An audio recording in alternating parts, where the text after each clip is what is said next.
لا إله إلا الله محمد رسول الله. Assalamualaikum warahmatullahi wabarakatuh. Alhamdulillahilladzi arsala rasulahu bil huda wa dinil haqqi liyudhhirahu 'ala dini kullihi wa kafa billahi 'alima. Asyhadu an la ilaha illallah wahdahu la syarika lah wa asyhadu anna sayyidina Muhammadan abduhu wa rasuluh.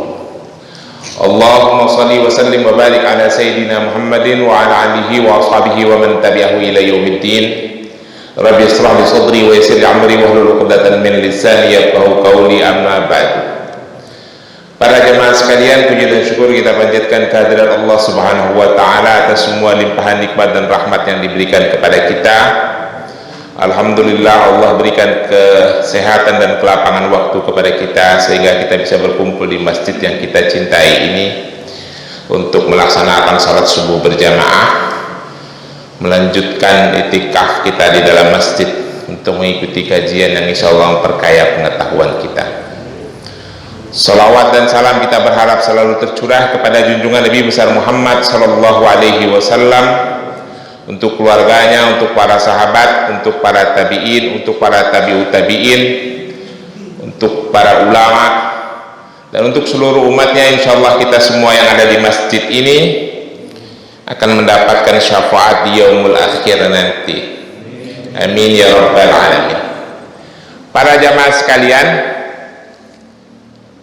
hari-hari ini masjid-masjid dan majelis-majelis taklim sedang membahas segala hal yang berhubungan dengan Palestina, dan kita juga ikut membahas. Bahkan ada saya diminta berbicara di beberapa masjid, mereka setiap ahad bicaranya Palestina terus secara berseri untuk meningkatkan pengetahuan kaum muslimin tentang konflik yang terjadi di tanah Palestina supaya pemahaman kita tidak simpang siur, ya. Tapi saya melihat di Indonesia ini memang pemahamannya masih simpang siur. Bahkan di channel-channel YouTube saya lihat masih banyak sekelas ustadz, sekelas dai itu yang tidak mengupdate ilmunya. Ustadz-ustadz di channel-channel YouTube itu masih sering ngomong Yahudi di Palestina itu keturunan Nabi Yakub alaihi salam, masih ngomong begitu aja. Mudah-mudahan umat jamaah atau udah nggak ada yang ngomong begitu lagi ya. Yahudi itu keturunan Nabi Yakub, ketinggalan zaman banget ilmunya kalau masih ngomong begitu, ya. Ini ustadz masih ada yang ngomong begitu, ketahuan ilmunya tidak diupdate. Saudara-saudara sekalian, di Indonesia agen-agen Mossad dan agen-agen CIA memframing itu dua hal mengenai konflik Yahudi dan umat Islam di Palestina. Perhatikan di acara YLC dan acara-acara lain. Yang pertama, mereka mengatakan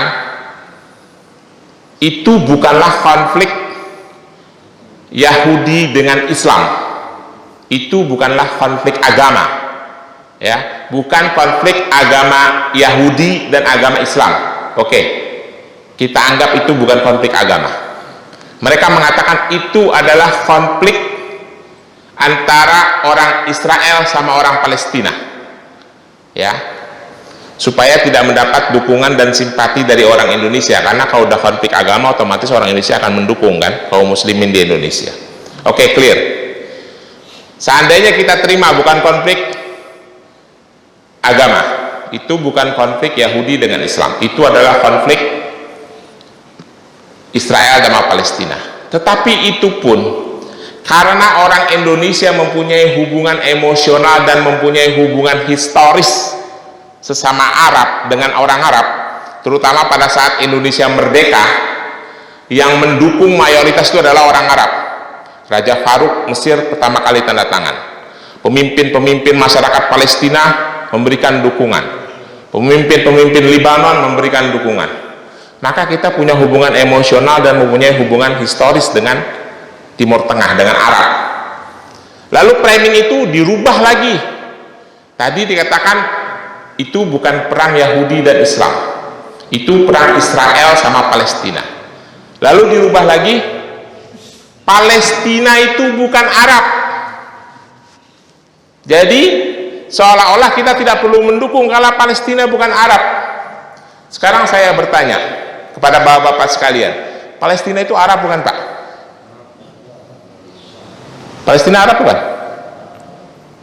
Tidak penting Pak Palestina itu Arab apa bukan.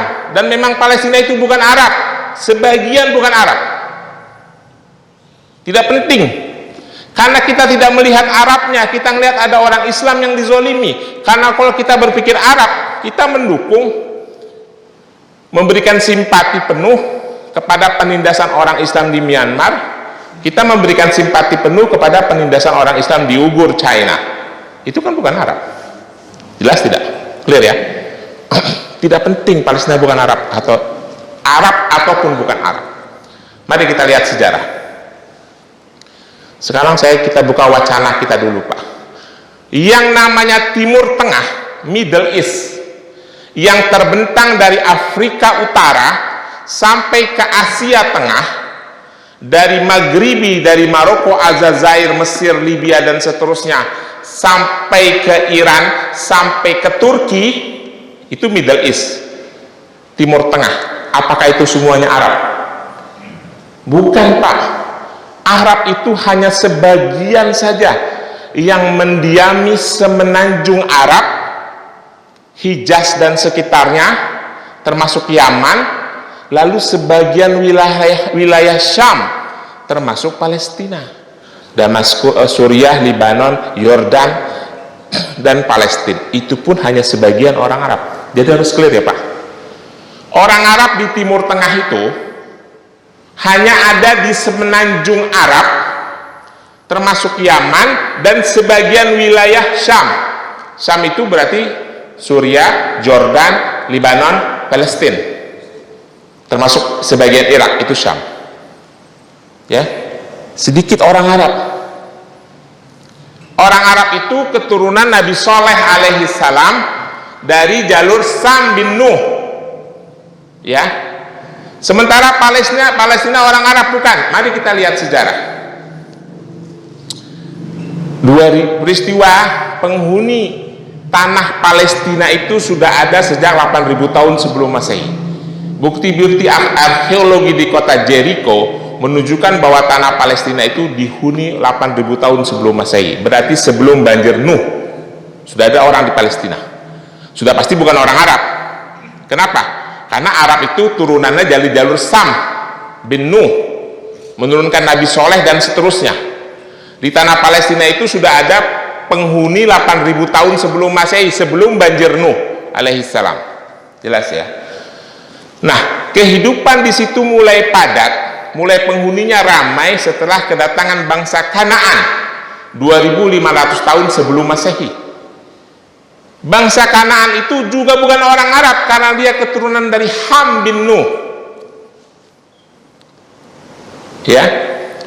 Di situ lalu pada sekitar tahun 2000 sebelum Masehi datang pelaut-pelaut dari Asia Tengah juga tinggal di tanah Palestina. Itu juga bukan orang Arab karena mereka keturunan Yafets bin Nuh. Seperti kita tahu Nuh itu punya anak 3, Ham, Sam dan Yafets. Yang melahirkan orang-orang Arab itu adalah jalurnya Sam. Ham melahirkan orang-orang Afrika, Yafets melahirkan orang-orang Kaukas dan orang-orang Asia Tengah. Jelas ya Pak? Nah, sekarang kita mulai cerita dari tahun 1900 sebelum Masehi untuk menunjukkan siapa Yahudi Zionisme. Pada tahun 1900 sebelum Masehi, Ibrahim alaihissalam datang dari Irak ke Palestina. Ya, Ibrahim itu bukan orang Palestina, maka keturunannya bukan orang Palestina, mereka orang Irak. Datang dari Irak ke Palestina karena Ibrahim dimusuhi oleh penguasa Irak, raja di Irak, lalu raja di Babilonia, raja Namrud, lalu datang ke Palestina, menetap di Palestina. Seperti kita tahu Ibrahim punya anak 2 dari 2 istri, Ishak dan Ismail. Ismail lahir duluan, Ismail dibawa ke Mekah sama ibunya. Lalu Nabi Ismail dan keturunannya berasimilasi menikah dengan orang-orang Arab dari Yaman.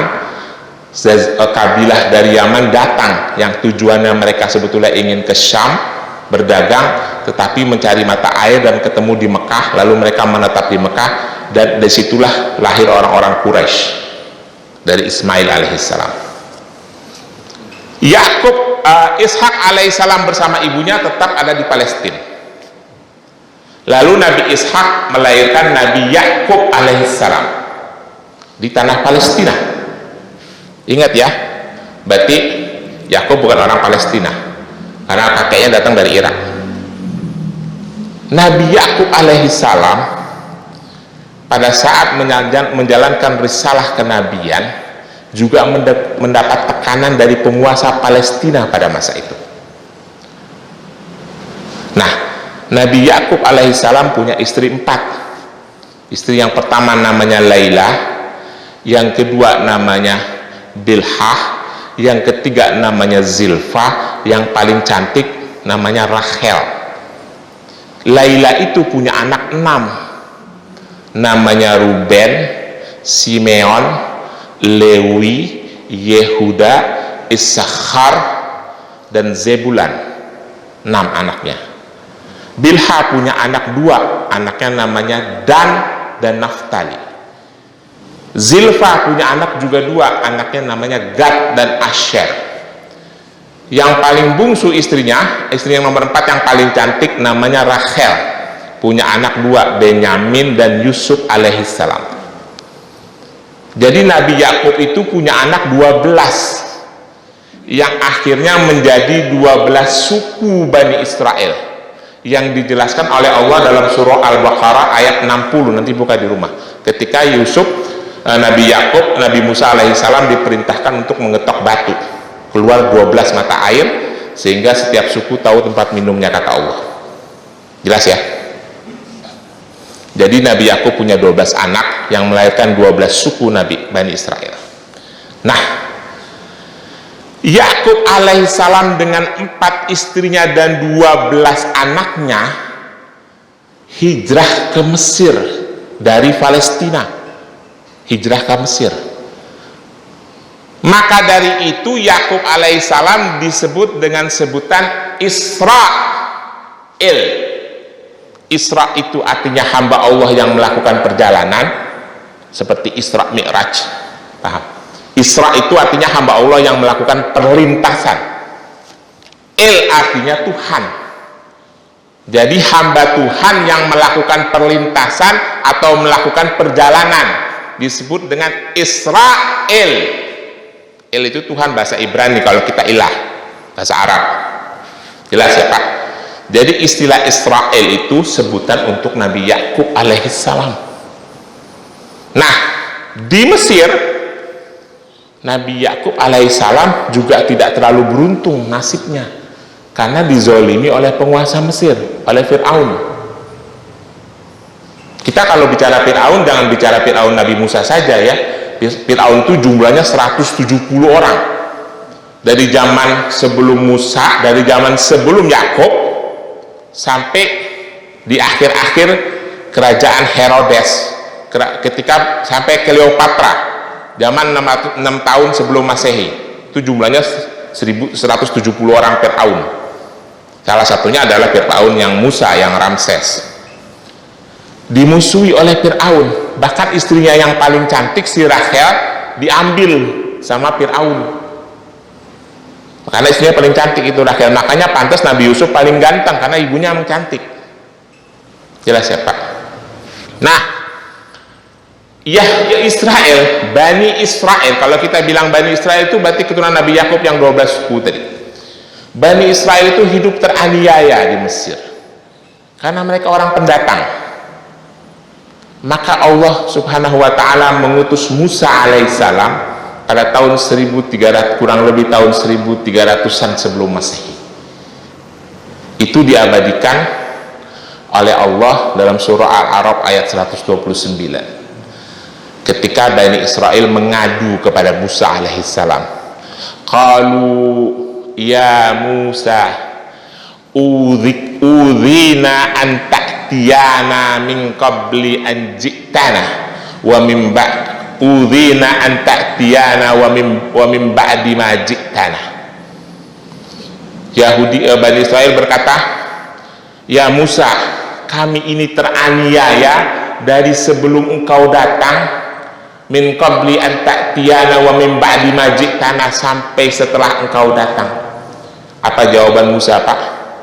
Qala, Musa berkata, asa rabbakum ayuhlika aduwakum wa yastakhlifakum fil ardi falyanzura kaifa ta'malun. Nanti Bapak buka surah Al-Quran surah Al-A'raf ayat 129 ya. Ini jawabannya Musa rada-rada aneh. Musa, maksudnya Allah yang menjawab melalui lisannya Musa alaihissalam. Musa menjawab, asa rabbakum ayyuhlika aduwakum wa yastakhlifakum fil ardi falyanzura kaifa ta'malun. Ketika Bani Israel mengeluh, kami ini dianiaya Musa, dari sebelum engkau datang kepada kami sampai engkau diutus menjadi nabi, menjadi rasul, kami tetap dianiaya. Lalu Musa menjawab, ya mudah-mudahan asa Tuhanmu menghancurkan musuh-musuhmu, setelah itu nanti kita lihat apa yang kalian lakukan. Itu maknanya apa, Pak? Dalam ilmu tafsir itu kalimat ancaman, Pak. Karena Allah tahu nih Bani Israel kurang ajar. Seperti kita punya teman, orangnya kurang ajar sama kita, dia minta tolong, gue minta tolong dong, gue lagi susah nih, gue tolongin lu, kita lihat aja kira-kira lu bakal berbuat apa. Kayak kurang ikhlas gitu, Pak. Itu dalam kalimat tafsir li tahdid namanya. Allah mengatakan falyanzura kaifa ta'malun. Oke, ntar gue tolong lu, gue bebasin lu, gue hancurin musuh-musuh lu, gue jadiin lu pemimpin di muka bumi, tapi gue lihat lu kira-kira bakalan jadi apa nanti. Kira-kira begitu kalau bahasa orang Betawi. Kalimat yang sama diucapkan oleh Allah, difirmankan oleh Allah kepada umat Rasulullah ketika Rasulullah hijrah ke kota Madinah. Tapi narasinya tidak seperti itu, Pak. Surah An-Nur ayat 55. Wa'adallahu alladhina amanu minkum wa amilus shalihat liyastakhlifannahum fil ardi kama stakhlafal ladzina min qablihim wa la yumakkinnana lahum dinnahum alladzi irtada lahum wa la yubaddilannahum min ba'di khaufihim amna. Allah malah bilang kalau pada saat umat Islam mengeluh tentang keadaannya, Allah langsung mengatakan, Allah menjanjikan kepada orang-orang yang beriman dan beramal soleh di antaramu untuk menjadi pemimpin di muka bumi seperti orang-orang sebelum kalian, maka dan Allah akan menetapkan Islam sebagai agamamu, mengganti rasa takut dan rasa khawatirmu dengan rasa aman, maka mengabdilah kepadaku dan jangan menyekutukan aku dengan apapun. Itu Allah tegas.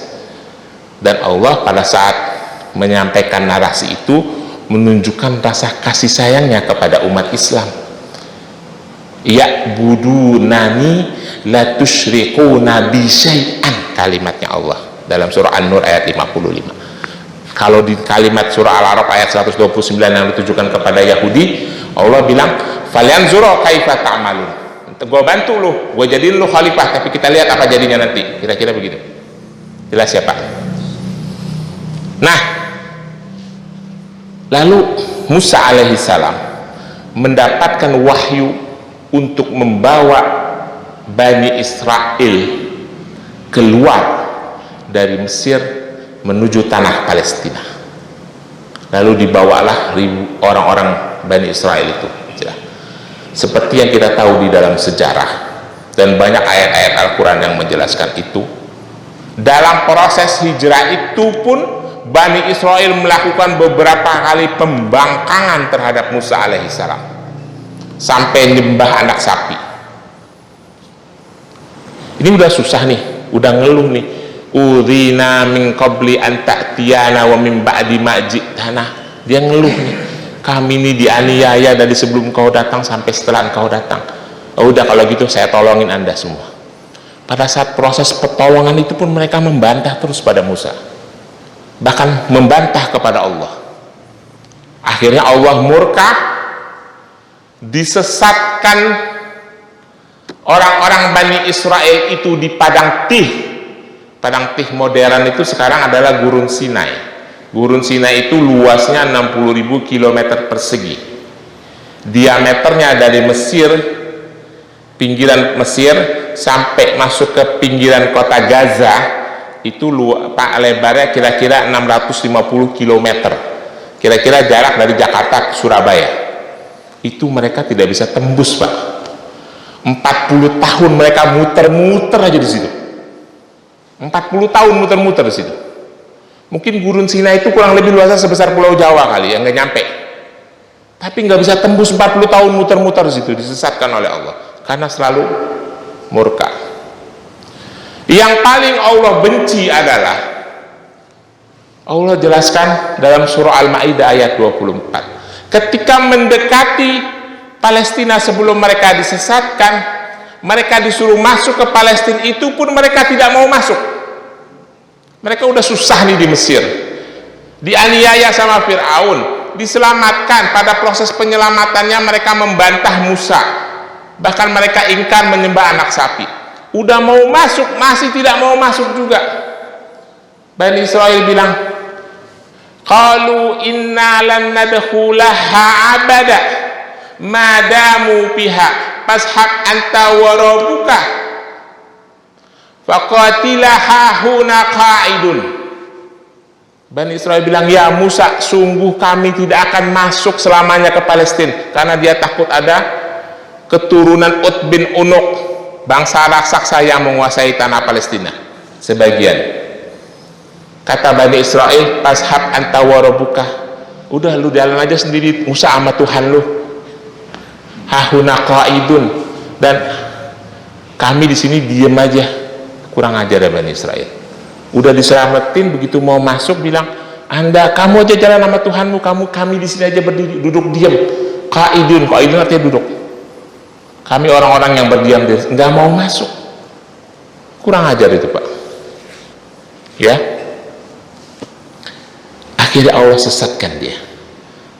Bani Israel tidak bisa masuk ke Palestina sampai Musa wafat. Jadi klaim-klaim agamis, saya mau kasih tahu ya, klaim-klaim agamis Yahudi bahwa itu adalah tanah yang dijanjikan, itu otomatis tertolak. Buktinya mereka tidak mau masuk, mereka mengingkari itu. Umat Islam ini jangan terdorong ya pemahamannya. Kadang-kadang ada juga jamaah Toba yang suka ngomong ke saya, itu kan tanah yang dijanjikan. Awalnya memang dijanjikan, tapi itu tertolak karena mereka sendiri tidak mau menerima janji Allah itu. Jelas? Ini ada dua yang sering orang Islam ini suka keliru pemahamannya nih. Sering ngomong lagi, Yahudi itu umat suku bangsa yang dimuliakan. Karena mengutip surah Al-Baqarah ayat 47. Wa anni fadaltukum alal alamin. Itu maksud ayat itu adalah aku banyak memberikan nikmat kepadamu, bukan memuliakan kamu atas seluruh alam. Salah pemahaman lagi. Orang Islam itu sering salah pemahamannya. Jadi seolah-olah kita membangga-banggakan Yahudi. Yahudi itu tidak lebih hebat dari kita, Pak. Asal dipahami ya. Cuma orang Islam memang kadang-kadang suka malas belajar, malas bekerja keras, jadi ketinggalan. Oke, kita balik lagi ke situ. Akhirnya, singkat kata singkat cerita, Bani Israel baru bisa masuk ke tanah Palestina di masa Yusa bin Nun. Musa alaihissalam udah meninggal nih. Yusa bin Nun itu ada sekitar tahun 1160 sebelum Masehi. Baru mereka bisa masuk. Tetapi itu pun 150 tahun dari itu terjadi kekacauan yang luar biasa. Yahudi hidup di dalam kekafiran sampai diutusnya Daud alaihissalam.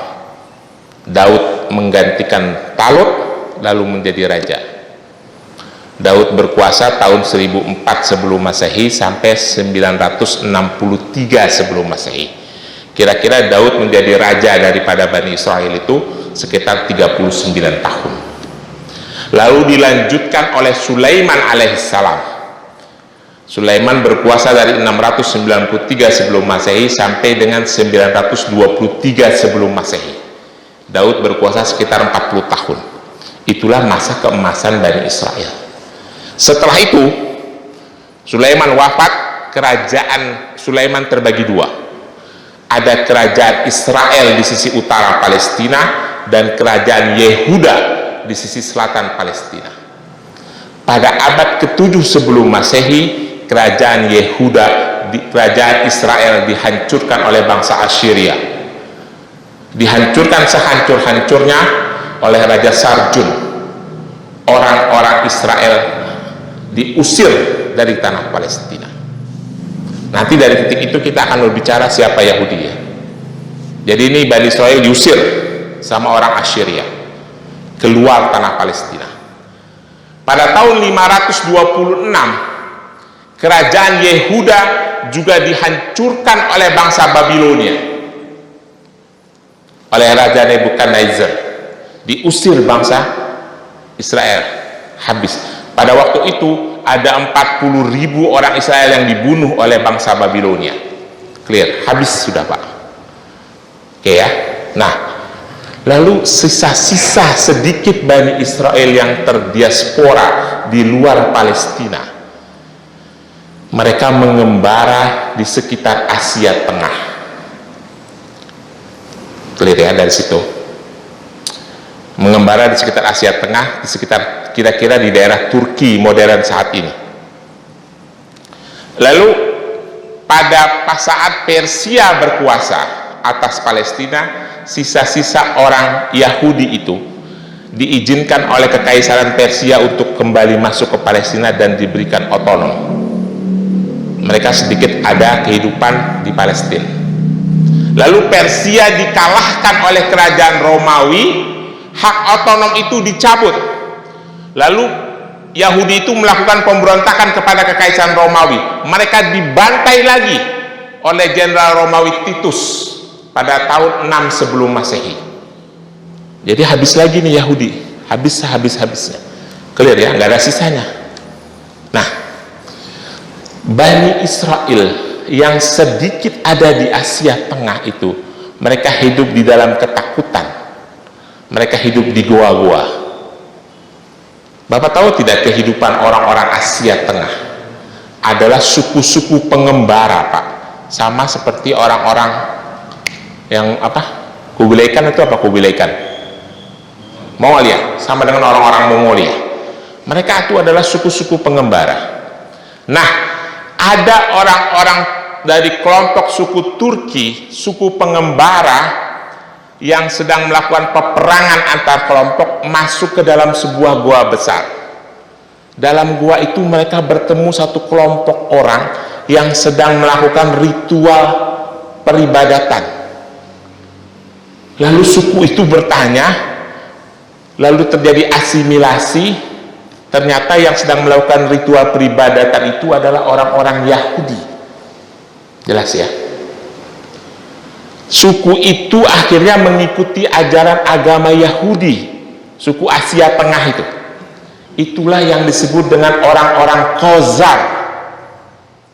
Orang-orang Khazar itu adalah orang-orang Asia Tengah dari keturunan Yafits bin Nuh yang masuk agama Yahudi.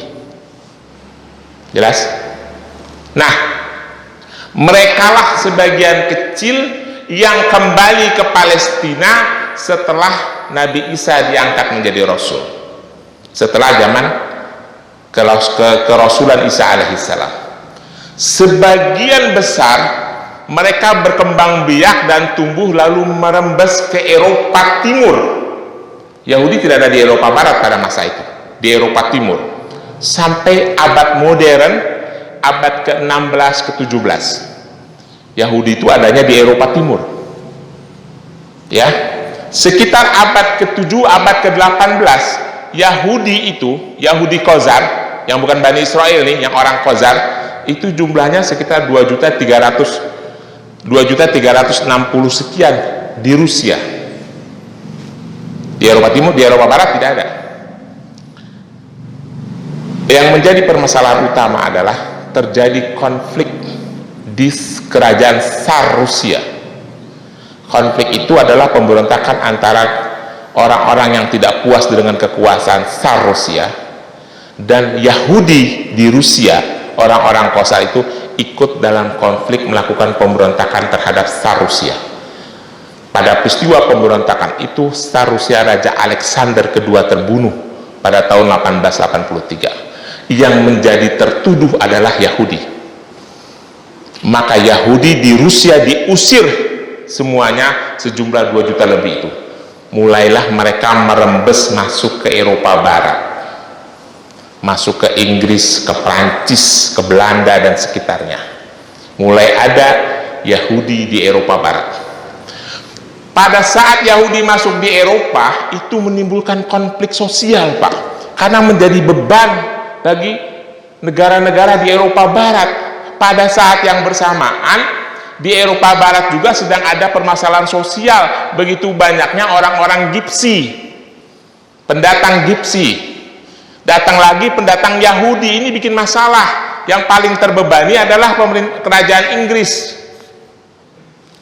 Maka Inggris pada waktu itu berpikir bagaimana ngebuang ini Yahudi-Yahudi ini, sampah. Gitu loh.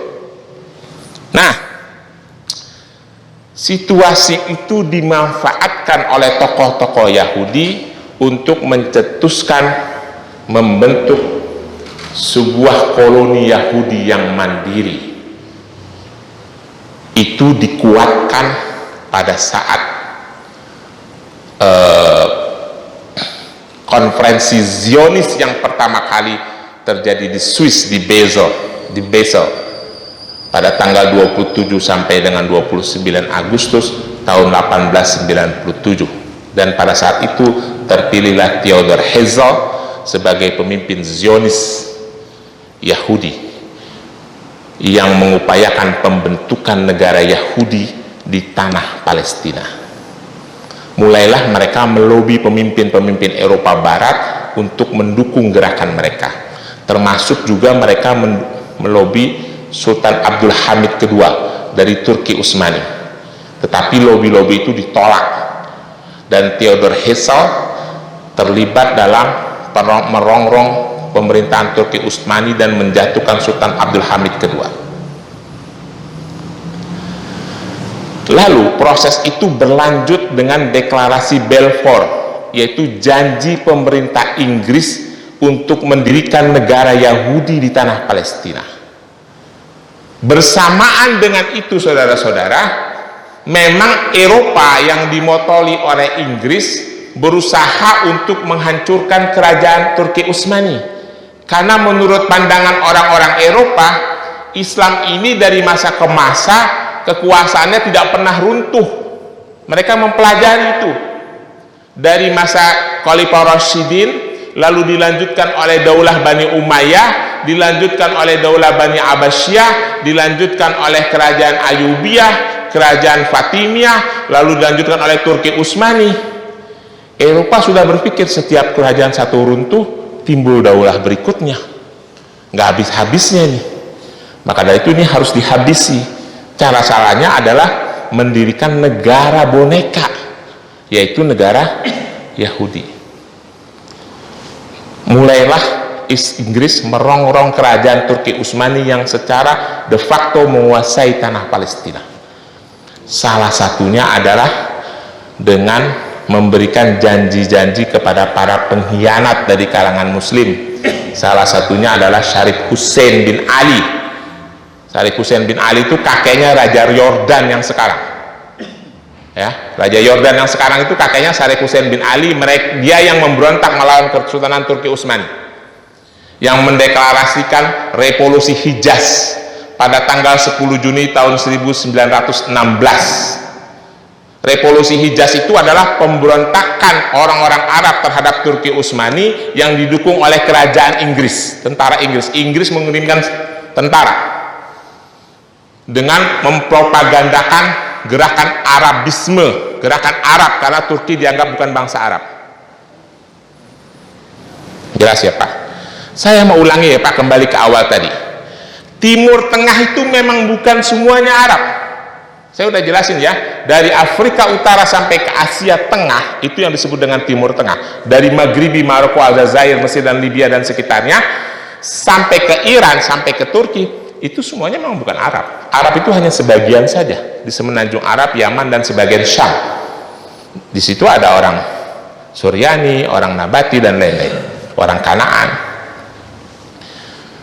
Nah, singkat cerita, kerajaan Turki Utsmani hancur karena keterlibatan mereka juga dalam Perang Dunia ke-1. Kesalahan mereka yang terbesar menurut saya adalah terlibat dalam Perang Dunia ke-1. Pada tanggal 9 Desember 1917, Inggris resmi menjajah Palestina. Pada saat Inggris resmi menjajah Palestina, merebut dari kerajaan Turki Utsmani, Inggris membawa 120.000 Yahudi Khazar dari Eropa Barat, dari Inggris, masuk ke Palestina. Sebelum itu, orang Yahudi jumlahnya cuma 5.000, Pak, di tanah Palestina, cuma 5.000. Mereka pun tidak tinggal bersatu, terpencar-pencar. Inggris mulai memasukkan sampai tahun 1945. Tahun 1948 negara Yahudi berdiri, Israel, berdasarkan resolusi PBB nomor 181 tahun 47, bahwa tanah Palestina terbagi dua, sebagian untuk Arab, sebagian untuk Yahudi. Itulah keberhasilan lobby-lobby Inggris terhadap negara-negara Eropa Barat dan Amerika Serikat. Ya, dalam proses itu Inggris terus memasukkan orang-orang Yahudi Khazar ke dalam tanah Palestina. Sampai sebelum kemerdekaannya, orang-orang Yahudi Khazar itu bisa membentuk sebuah koloni dan membeli tanah seluas 272 hektar persegi. Jadi tanah orang Yahudi di Palestina cuma 272 hektar, kurang lebih separuh kelurahan Pondok Benda. Mungkin kira-kira RW 17, RW 19, RW 16, kira-kira segitulah tanah orang Yahudi. Bukan seperti yang sekarang. Di masa penjajahan Inggris itu, Inggris membuat peraturan semua orang Arab, orang Muslim tidak boleh pegang senjata.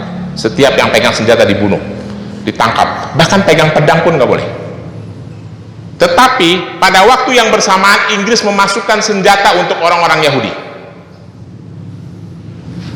Nah, mulai terjadi perlawanan, Pak, orang-orang Palestina, sampai terjadi gerakan jihad yang dipimpin oleh Izzuddin Al-Qassam tahun 1920, dan Syekh Izzuddin Al-Qassam itu wafat, dihancurkan oleh Inggris. Maka dari itu namanya diabadikan untuk sayap militer Hamas, namanya Barikade Al-Qassam, ya.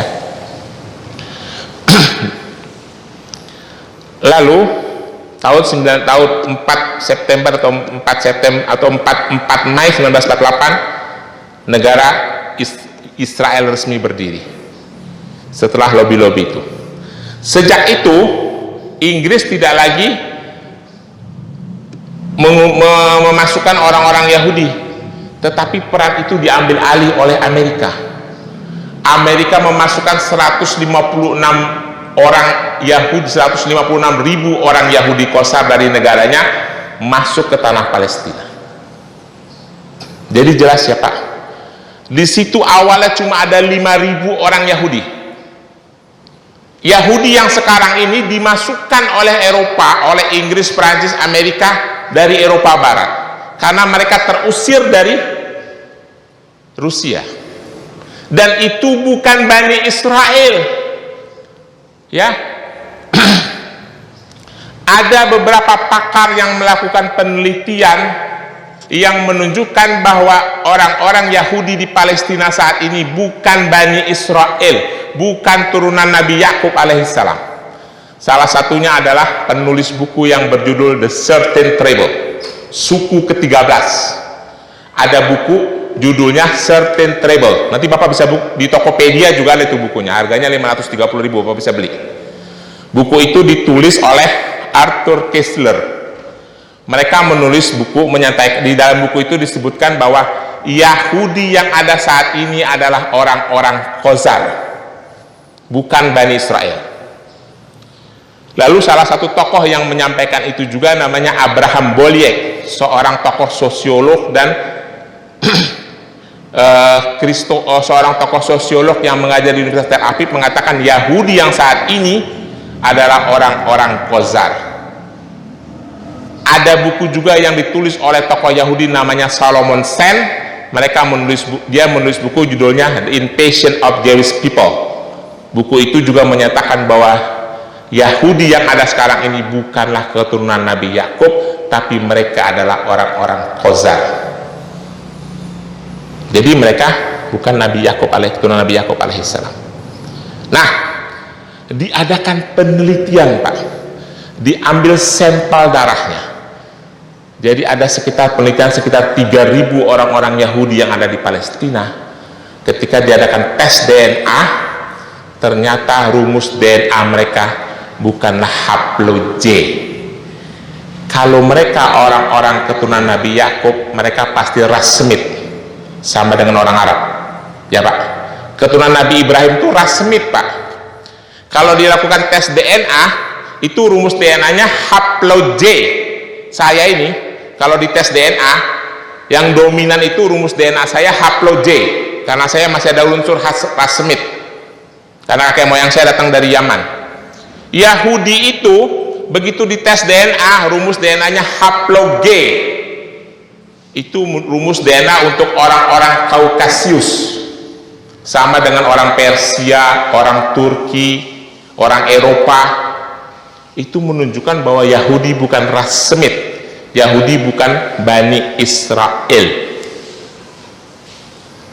Jadi pertempuran yang ada saat ini di Palestina itu adalah perang agama, perang antara orang Islam yang dianiaya oleh orang-orang Zionis Yahudi yang keturunan orang Khazar. Bukan perang Palestina Bani Israel, bukan.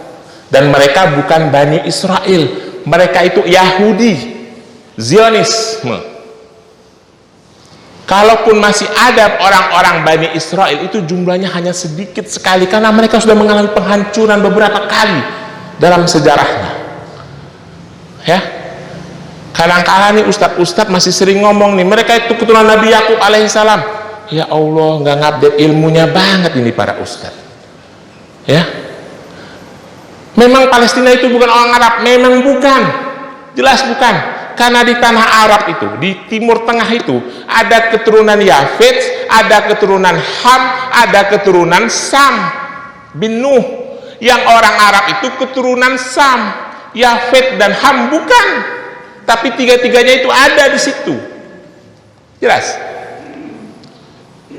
Jadi saya mau sampaikan, berdirinya negara Palestina itu adalah hasil konspirasi orang-orang Zionisme yang mendapat dukungan Inggris pada dari prosesnya tahun 1916 sampai berdirinya negara Yahudi, lalu mendapat dukungan Amerika Serikat.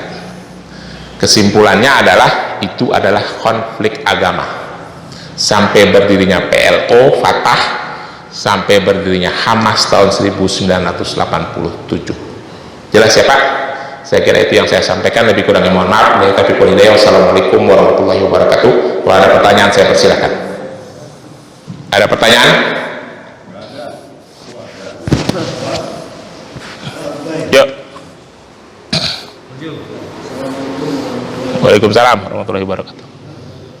Saya mau nanya tentang tadi sejarah kita di antara 3 keturunan itu kan keturunan anaknya Nabi Nuh. Dan anaknya Nabi Nuh ini kan 4 nih, kanan cuma tidak banyak, tinggal Sam, Yafis dan Ham. Ini bahwa sampai kepada analisis. Ini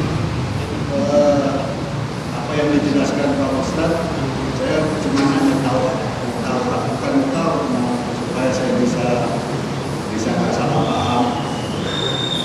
Ini ada rujukan atau Pak Ustadz ambil kompilasi data, ya, terus kompilasi data ini diaduk-aduk itu sehingga tadi dijelaskan bahwa Yahudi ini begini.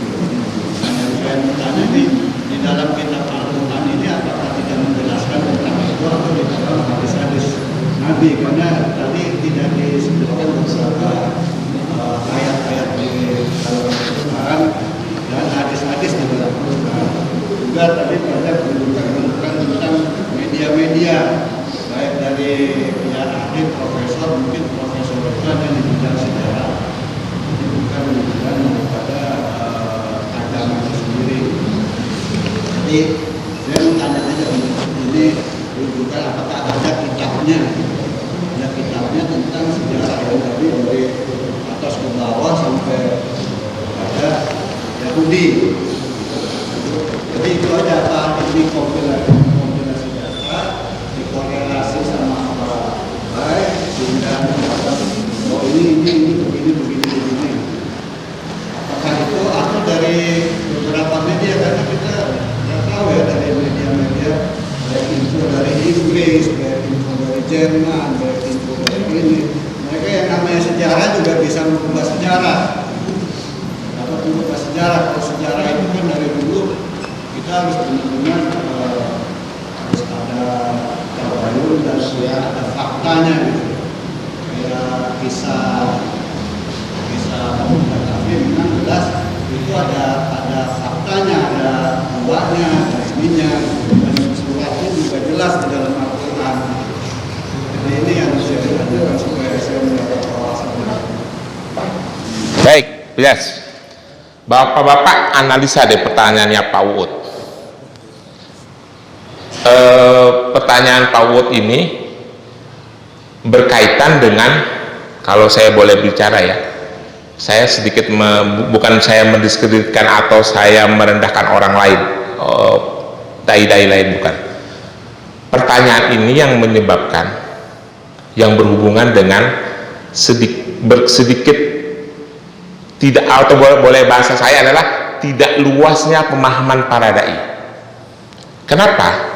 Kebanyakan para dai ketika berbicara tentang Bani Israel, tentang Yahudi, mereka menggunakan literasi internal yang ada di dalam ajaran Islam. Selalu bilang ini berdasarkan ayat Al-Quran, ini berdasarkan hadis. Saya mau cerita begini. Al-Quran tidak menjelaskan secara gamblang tentang sejarah Yahudi secara mendetail. Ayat-ayat yang saya sampaikan tadi itu menceritakan sejarah mengenai Yahudi. Al-Araf ayat 129, Al-Baqarah 47, Al-Baqarah 67, dan banyak ayat-ayat lain. Tapi itu tidak menjelaskan secara detail runtutan sejarahnya. Clear ya? Satu. Hadis-hadis juga, apalagi hadis lebih sedikit lagi, karena hadis rata-rata hanya menafsirkan ayat-ayat tentang Yahudi saja. Para pakar sejarah Islam, lebih contohnya adalah kitab Bidayah wa Nihayah, itu menulis tentang peristiwa manusia dari mulai Adam sampai ke Rasulullah. Yahudi hanya bagian kecilnya saja, ya, clear ya. Nah, kalau kita hanya berdasarkan itu, maka pengetahuan kita menjadi terbatas, betul tidak Pak? Clear ya. Nah, pertanyaan Pak, apakah Pak Ubay mengkompilasi? Jelas iya. Saya mengkompilasi semua fakta sejarah, semua literatur. Contohnya adalah ketika saya berbicara Nuh itu, Yakub alaihissalam itu punya istri 4, punya anak 12. Itu cerita dari mana Pak? Itu cerita dari Perjanjian Lama Pak, Alkitab. Nama-nama yang saya sebut itu adalah nama-nama Ibrani. Ruben, Lewi, Zebulan, Yehuda, Isyagar, itu nama-nama Ibrani. Itu kita dari sejarah Perjanjian Lama dan dari kitab Tanakh. Saya punya kitab Tanakh. Jadi itu benar. Itu adalah kompilasi Pak. Kompilasi satu. Yang kedua, terus kenapa saya harus mengambil buku-buku dari orang Yahudi sendiri untuk membuktikan bahwa ini yang ngomong orang Yahudi sendiri loh. Kalangan The Invasion of Jewish People, The Certain Tribal, itu yang menulis orang Yahudi sendiri untuk supaya itu fair gitu. Clear ya Pak? Jelas ya? Nah, seharusnya memang kita itu mengkompilasi segala hal, berbagai informasi mengenai si Yahudi laknatullah itu. Jelas? Makasih. Ada lagi? Ya. Nabi Isa itu dia dari Israeli atau dari Yehuda? Karena kalau di sejarah-sejarah yang saya baca, dia yang survival dari Assyria, kemudian di perjalanan mereka tinggi Maryam. Baik, nah informasi yang saya baca dia dari Israel, bukan dari Israeli, bukan dari Yehuda. Jadi orang-orang Bani Israel yang terusir oleh Assyria dikembalikan sedikit oleh Persia, lalu melahirkanlah dari garisnya Zakaria, Yahya dan seterusnya sampai ke Isa alaihissalam, gitu. Ya Pak, jelas? Yuk silakan. Melihat pada medsos yang terakhir ini seperti uang itu bahasanya menyampaikan yang peta-peta itu adalah lebih dahulu itu ada suatu keadaan Palestina dari dulu jadi kan sekarang dengan adanya suatu pendudukan itu jadi kurang benar gitu, maksudnya. Sekarang itu kan jenengan tadi katakan agama. Nah, ini artinya ini penjajahan. Nah, itu penjajahan. Agama gitu. Saya menganggapnya itu perang agama, Pak. Bapak tahu tidak syarat perang agama dalam ajaran Islam itu? Yang pertama, nih, syarat terjadinya perang agama yang membolehkan kita untuk berjihad. Yang pertama, ada orang Islam yang dilarang dan tidak mempunyai kebebasan untuk menjalankan ibadah sesuai dengan ajaran agamanya di tanahnya. Misalnya ada orang Indonesia, ini orang Islam Indonesia, nggak usah ngomongin Palestina, di Indonesia ini ada orang Islam yang dilarang, tidak mempunyai kebebasan untuk menjalankan ibadah sesuai dengan ajaran agamanya. Itu sudah masuk syarat satu perang agama, harus berjihad. Yang kedua, ada orang Islam yang terusir dari negerinya. Itu terjadi tidak Pak sama Palestina? Dua syarat itu, clear kan? Sementara ada pernyataan bahwa di tanah Palestina kan juga ada orang agama lain, ya, ada agama Nasrani, tetapi mayoritas adalah Muslim yang terhalang kebebasannya untuk menjalankan ajaran agamanya, satu. Yang kedua, yang terusir dari negerinya. Itu kota-kota Pak. Tadinya wilayah Palestina itu luas Pak, 27.000 km persegi. Sekarang tinggal tepi barat sama jalur Gaza, karena mau dirampasin satu persatu, dan dunia berdiam diri tidak melakukan apa-apa. Jelas ya Pak? Jadi itu adalah perang agama antara siapa? Antara Islam dan Yahudi, bukan Arab dengan Bani Israel, bukan Palestina dengan Bani Israel. Bani Israel udah nggak ada, gitu. Kalau boleh dikatakan mungkin termasuk dengan samping agama pendudukan juga. Oh, udah pasti kan mereka diusir. Nih, Bapak saya jelasin lagi ya. Syarat terjadinya perang agama itu ada orang Islam yang terusir dari negaranya, gitu. Clear ya? Dia udah terusir duluan, udah pasti dijajah. Jelas? Ya. Oke, cukup. Ada lagi? Baik, terima kasih. Assalamualaikum warahmatullahi wabarakatuh.